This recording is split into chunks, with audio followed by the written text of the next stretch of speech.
Hajrullaçeku është një prej djemve më të kulturunit që ka lëvizjeve vendose. Paraqitjet e tija brillant të gjatë fushatës, paraqitja e tij sonte në debatin televiziv ka qenë brillant. Megjithatë unë thash, ky njeri do të ndeshkohet për shkak të partisë. Dhe votat e AK-s, votat e PDK-s, të cilat në fakt nuk kanë marrë asnjë udhëzim ka më shku. Megjithatë, kur janë vota e lirë, ai din ka më shku. Unë do shkoj shteti si Hajrullaçeku. Dëshiron me ndeshku vëvën. Partia më e madhe. Dëshiron me ndeshku vëvën.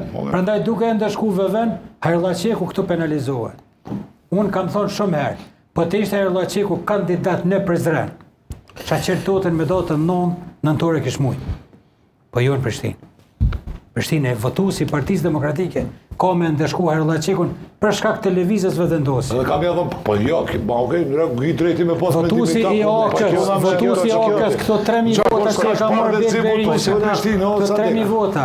Mandej votuesi Nisha që ka marrë 1000 vota. Të gjitha janë votë që do të shkojnë për Parimromës duke ndeshku vetvendosin, jo Hajrullaçekun. Prandaj më vjen keq për Hajrullaçekut që ka gjasa me hub zgjedhjet me datën 9 nëntor.